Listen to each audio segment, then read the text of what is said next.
Welcome to a new episode of Rising Tide, the Ocean Podcast.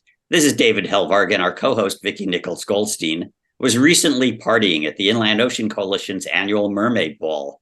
So how was it, Vicki? Did everyone shake their tails? Oh, we shook our tails way into the night, and it was a fantastic success. Great.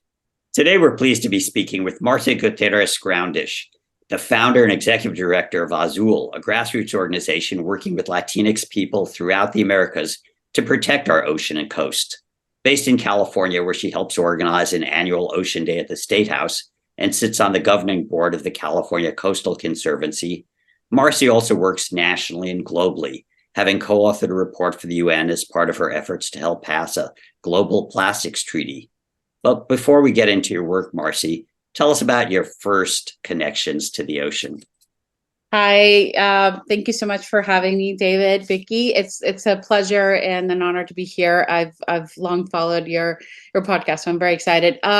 So my first connections to the ocean, I grew up in what we call the corner of La Esquina Latinoamérica, the corner of Latin America, 2 blocks from the ocean. At the time, it was actually cleaned. We were talking about this issue with sewage outfall, and one of my first memories is actually falling asleep to the sound of crashing waves. So very, very lucky to have grown in this beach town in Tijuana. And every night I would fall asleep to the sound of crashing waves and the smell of salt air. So it's something that's been in the background, even from like my family background, etc. Parent, dad in Navy, grandpa in the ports. So it's always been, something that goes through our veins, I think. Did you get motivated to move towards a life and a career in the ocean, or I had no idea that was a thing. I'll be honest. I had no idea that was a thing. I didn't know what I wanted to do. Eventually, I decided on international business, which led me to this fishing industry. And that's how I got over to conservation. So I was working for an aquaculture outfit throughout the US and the Americas. And what I saw there, the overfishing, the pollution, etc., combined with this, I think now has been off this very discussed 2006 article that said that the ocean was going to be empty by 2048. That really shook me up because I was seeing this every day, not just in the fishing of the actual, tuna that was going to get fattened up, but also in what they ate and trying to figure out where to go find it, et cetera, et cetera. And so I didn't know at the time, but I decided to leave that behind. And so my whole thing is that I used to sell fish and now I save them. Okay, so you were working in an aquaculture facility that was raising a company that had several farms. Oh, tell us a little bit more about that. When I first came into nonprofit, I remember I was at a meeting for the Marine Fish Conservation Network, and they're talking about this, and they're talking about the nets and this and that. Like, we've never talked with anybody that actually is in the business. And I'm like, oh yeah, I know that. And so it was so funny because one of my first experiences in the nonprofit field was actually being like scurried away into an office in DC and getting like a brain dump. Like, okay, what about this? What about this? What about that? Like, we've never talked to anybody. So I think I left a lot of that there. But yes, I worked in logistics for this company that had, tuna coming out of Mexico into Japan, that had Icelandic connections, etc. And, I didn't know anything about fish or anything like that. I learned the job, but it was a very challenging, also, I will say, be honest, very good opportunity for me. And I learned a lot, but I also learned a lot about what was ailing the ocean firsthand. 2006 was the report on how fisheries were collapsing. But also, I remember in 2006, there was a poll that showed that of demographic groups in the United States, Hispanics were most concerned about ocean conservation. And I thought, great, this is going to inspire people to really focus on organize this community. Didn't seem to happen until, I guess, 2011, you founded Azul, and tell us how that came about. So, I come back from abroad. I go to work here in San Diego with nonprofit called Wild Coast. Serge gave me my first opportunity there. And I ended up being a part of this process in Southern California, which was, designing the marine protected areas for the South Coast. And I didn't really know anything about inclusivity or diversity or anything of that effect. And I go into this process. There's 60 something people that are supposed to be representative of Southern California from Santa Barbara to the border. And I am the only one that speaks Spanish. There's no materials. There's no materials in Spanish, God forbid other languages. I'm sitting there as a newbie. I have no idea of anything. I'm like 2 months into my nonprofit experience, I get thrown into this. What worked out is that a lot of people that were in the process, I had known at some point as my vendors or clients, etc., from the fishing industry. But there really wasn't any guidance there, just thrown off the deep end. And I did know that people were interested, just in terms of like, oh, I wonder if my mom knows about it. I wonder if my cousin knows about it. I wonder if so-and-so knows about it. And there was there was nothing whatsoever. And so I sat down, started translating things in Spanish. Some things were just very common sense, because they were like, oh, we're having a public hearing, in a yacht club in Orange County on a Tuesday at like 10 o'clock. And we wonder why there's no people here. It's like, well, so some people work. Some people work. And some people, even if you have like on a Saturday, might not understand that they actually could go into this yacht club, or may not feel welcome, or may not know where the yacht club is, right? So they will never live down this yacht club thing, I swear. It was just such a demonstration of how like just exclusive ocean conservation was in California, even in California at the time. And so that was a really big wake up call. I really wanted to do this work. I really wanted to continue doing ocean work. I knew the communities were interested. At the same time, I was having, to convince people around me to give me the space, the resource, etc.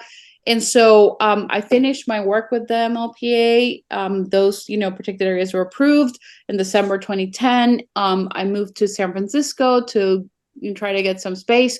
Actually, I moved to the East Bay. I wanted to be somewhere that I could learn more from other people, that I could have other jobs.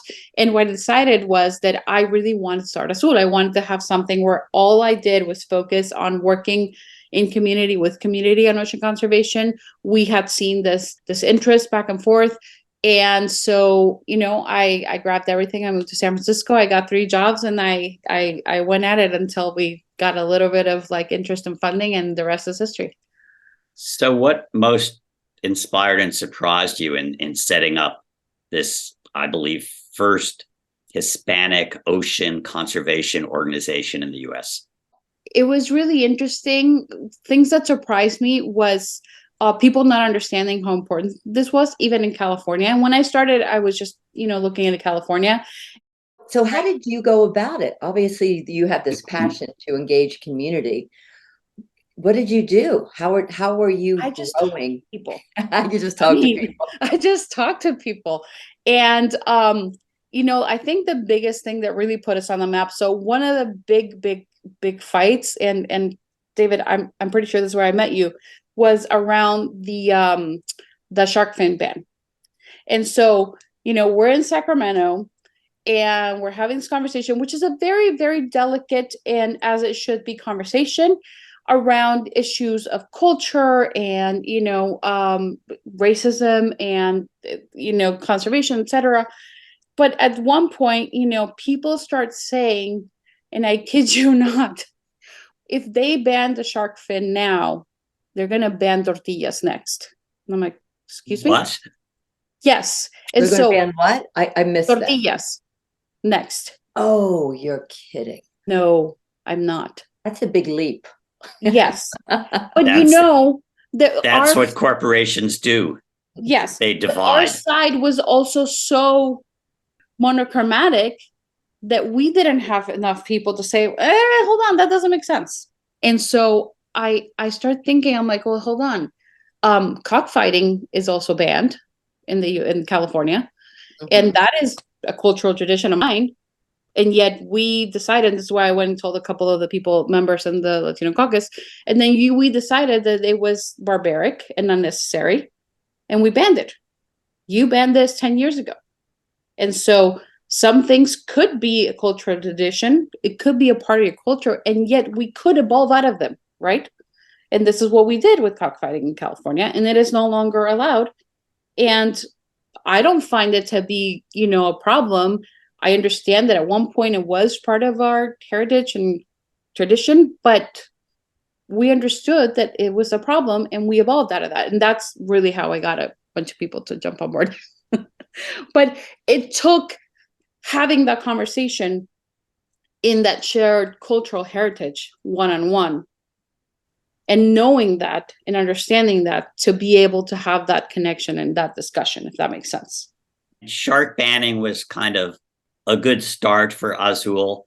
And then you went into plastic pollution, which definitely has direct impacts on the Latinx community. And maybe you could talk about that.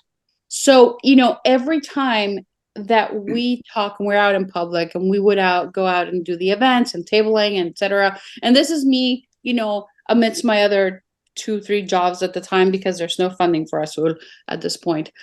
There was offers to go in-house in other places that would cover the funding, but I really, really wanted to have it be its own, independent thing. And that went really far in terms of people trusting us. It's like, oh, you're not just like some sort of like outpost of somebody, right? And so, but that took time and money and effort. And so here I am between my, 3 jobs trying to table. And what people keep telling us over and over again, they're concerned, is plastic pollution. People are very concerned. And this is mostly around the Bay Area, LA.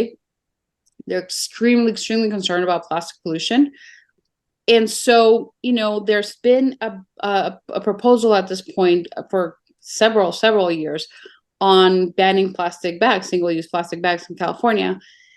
It's, again, with the stupid, lazy conversations. No, we can't do that because Latinos don't know how to use reusable bags. And I'm like, excuse me? What? Yeah, no, people are too poor to care. And this is like advocates, some in our field, some in the opposition. There's all the astroturfing, etc. And so one day they repeated enough that I get like so, peeved off. And I'm like, well, hold on. My grandmother had a bag. My grandmother had a reusable bag that she used for, decades. And so I go and I spend half my rent, which I shouldn't have, but like I spend half my rent to get like this thing done, which is, and I'm pointing at the Vuelve a tus raíces del plástico poster, which I'll send you. But it is what we call a grandmother bag, right? And it says, go back to your roots, leave plastic behind. And so I start bringing my bag everywhere in Sacramento. And all of a sudden the conversation starts changing. It's like, oh, yeah, that's not that hard. Oh, yeah, we know how to do that. It's like, oh, not only do we know how to do this, we can show you. We've been doing this for generations. And so that's where the conversation started. It took a lot of work, both in Sacramento and in California, op-eds, sort of like town halls, like that sort of mobilization. But people were really interested. This is something that really resonated with people.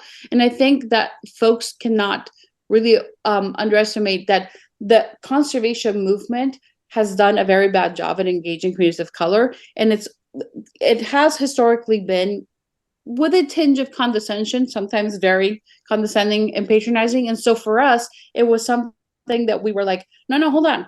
We know how to do this. We know how to lead. And so imagine the new avenue, a new campaign where people were not being talked at, but really asked to step in and lead. And I think that's where we really hit the jackpot with that one. And eventually that went on to pass with, Latino legislators as the actual sponsors of the bill. Okay, a quick break here. I'm sure you recognize my voice. I'm your co-host, David Helvarg. I'm also Executive Director of Blue Frontier that sponsors Rising Tide. If you enjoy our talks with the watermen and women making a difference for our ocean world, you might also want to check out our other work at www.bluefront.org. There you'll find links to many other projects, including our Blue Movement directory of over 1,200 ocean activist organizations, many near you. Again, check us out at bluefront.org. And if you enjoy Rising Tide, the Ocean podcast, spread the word to friends and families from sea to shining sea. And now, back to the show. In terms of plastics, you helped the UN on a report on the environmental justice aspects, and there's now a global plastic treaty in the works. The US was very good, surprisingly good in helping pass a high seas treaty. Yeah. Late in the game. The US came late to the game, but it did the right thing in the end. Not so good on a global plastics treaty. Not yet. Whereas Not so good. Not yet. So that's a campaign that Azul and others have to get the US to be on the right side of history in terms of moving beyond petrochemical based plastics. Correct. And, for example, it's something that in my experience, I never had personally growing up here in Tijuana. For example, looking back on that, this was really a big wake up call for me. Looking back on that explosion at the Chevron, this plant in Richmond back in, what was it, 2012? 2012, right in my neighborhood. Yeah. Yeah. And I was in the neighborhood, August 2012, I think. And it was such a wake up call in terms of like, holy smokes, people live here every day. And people have to deal with this every day. And I remember going back over the freeway a couple of miles away, and it was still that bad over there. And it's just like, I can't even imagine. Then you start looking at like how things are made and where this goes, and the subsidies and the infrastructure, and then like this insidiousness of like, oh, well, but you should be happy that that plant is there because there's no other jobs. And I'm like, well, no, there was another plant before that moved away because this was too dangerous. And so we just really have to be very open at looking at context and not just seeing at what's in front of us now. And so that's really what kind of moved on the plastic paper. I was at a conference. I spoke about this experience around environmental justice, because what people don't realize, and thankfully that is changing quite a bit, is that we look at plastic pollution as like a marine pollution issue, and the pobrecita, the little turtle with the straw stuck up its nose, and that's very bad. But the problem is that by the time that straw gets up the turtle's nose, it has left behind a wake of destruction. That is just the last thing. It is very bad, but it's not the first thing. It's not the only one. And we have left a wake of destruction in this mist. And that's where we need to talk about. So lo and behold, there was UN people in the room when I was speaking about this. So they asked me to come to Geneva and speak to them. And then that's where they commissioned our paper. So it's very exciting because it's the first time that the UN, in a paper that has its own seal, says environmental justice is an issue of, plastic is an issue of environmental justice. Here's how it hinders the achievement of all the sustainable development goals. And we thought, when we started with the paper, we thought, oh, maybe it's going to be like 3 or 4 of them, life underwater, et cetera. No, it's every single one of those goals could be hindered by plastic pollution if you look at the whole context. And so it was a really big wake up call for us. And that's where we're still involved in this issue. And again, because people are interested. And the people don't really understand the whole life cycle of plastic. Correct.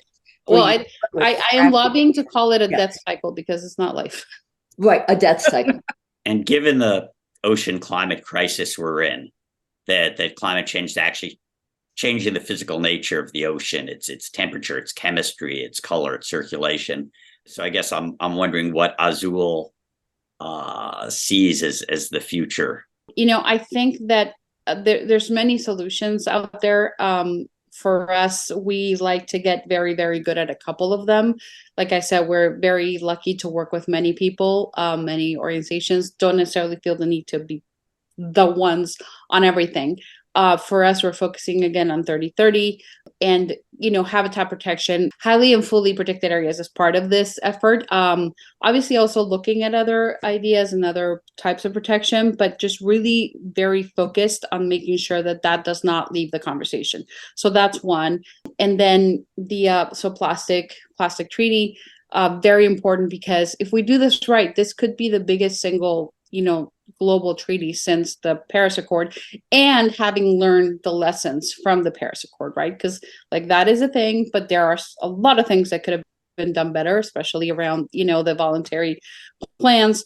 But there are so many lessons that are learned from there that are being hopefully incorporated into this treaty. And I think the other thing is really focusing in human-centered conservation. And what do I mean by this? The fact is that everything that's bad for people is bad for the ocean. So if we talk about illegal and unregulated and unreported fishing. That's something that I tell people, like, anytime that you have like cheap fish, somebody's paying the price. It's the ocean, it's people, it's labor. And so those are the three big things that we're focusing on this year. There's many things that we support and engage with other people, but those are, with our small team, those are like where we're focused on. Again, your 3 areas of focus this year. So I would say habitat protection, that's 30-30. Pollution, that's pollution and environmental justice, that would be on plastics treaty, and I guess on fisheries would be IUU, the illegal, unreported, and unregulated fishing. You're working in very specific areas. You've got the Latinx community. Do you have a particular message or a piece of advice that you like to share with young people or aspiring conservationists who are working and passionate about protecting the ocean? Do more of it. Step in. We need, I think one of the things that's very important is that we need all kinds of people, and not just all kinds in terms of cultural or ethnic provenance, but interest and experience and focus, right? So like, we obviously need scientists, and we need, we need policy advocates, but we also need musicians and artists and communicators. And I don't know everybody, because the fact is that we need to make sure that we're reaching out as many people as possible. And so, for example, for like the longest time, people would tell me when I'm speaking in Spanish, when I tell people what I do, when I'm telling them in Spanish what I do, half of the time they respond to me by singing. People will sing to me. Random people new to me will sing to me. And there's a specific song called En el mar la vida es más sabrosa. So life is more delicious in the ocean. And it's what you would call an old standard in Spanish from the 50s. And everybody knows it. And so there is this culture already there. And so what happened was, and this is where the parties come from, right? Ocean joy, so to speak, that's imbued in all of our work.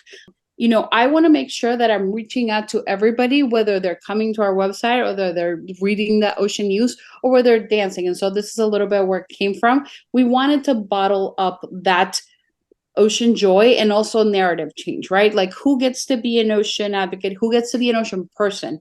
And for the longest time, we just heard, and with no disrespect, the Beach Boys, I love the Beach Boys, but this idea that is the ocean culture. And at the same time, I'm getting sung by many people. So we went and we created an actual record. And so there's a record with people from the Buena Vista Social Club, with musicians from all over, and it's all old standards in Spanish from all over Latin America that all have an ocean theme. And there's actually like a policy part to it. So we have a whole anthology of essays around it. It's like, okay, this song actually talks, and at the time it was not talking, for example, about climate change, but this song talks about just you wait until the oceans rise.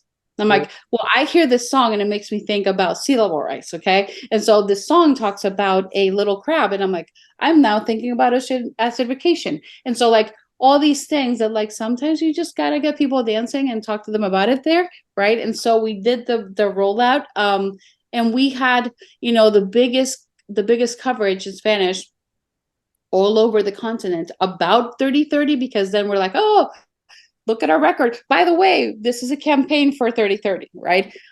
So you just got to get very creative and reach people everywhere. And so like, I think that the focus there and the advice there is like, where do we overlap? And that's, organizing. David, you're an organizer. Like, you're like, okay, here I am, here they are, or here this person is, and where do we overlap? And sometimes it's music, sometimes it's policy, sometimes it's, art or etc. And so like, you just got to go and find people where they are. And that's my biggest advice. Inclusiveness, just bring it on. Everybody has a role to play, for sure. Exactly.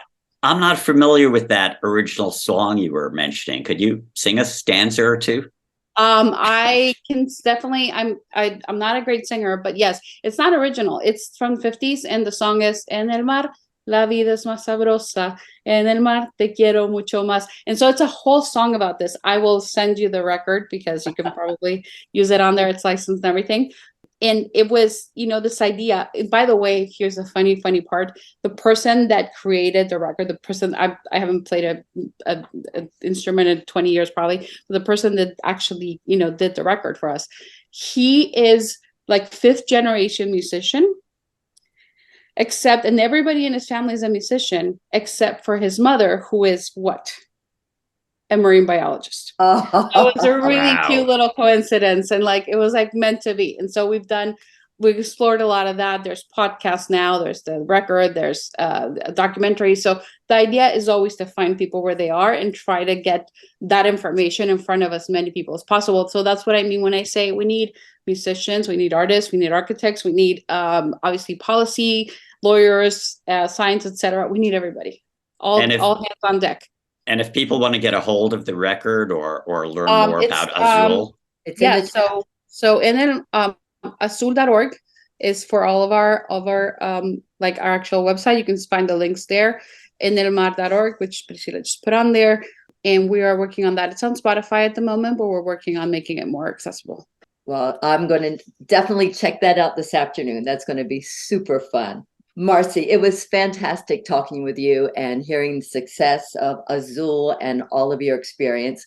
Thank you so much for joining us on the Rising Tide Ocean podcast. And I can't wait to listen to that music a little later today. Gracias. Thank you so much for having me. Rising Tide is a production of Blue Frontier, co-hosted by David Helberg and myself, Vicki Nichols Goldstein, with support from Natasha Benjamin and Ellie Kurla. Rising Tide's editing services and technical support is provided by Studio Cape May. The theme song is written and performed by Ethan Kenbard. You can find Rising Tide, the Ocean Podcast at bluefront.org or download it from Apple, Google, Spotify, or wherever you get your favorite podcasts. Off in the salty ocean, off where the waves roll free. The sparkling water rises, then crashes to the sea. Out amongst the breakers, you'll have no need to fear. It's true, it's the blue frontier.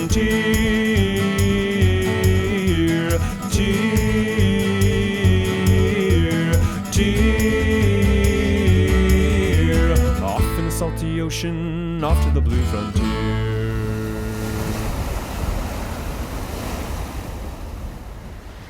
Sparky, come here, buddy. Sparky! There you are. Good boy, Sparky.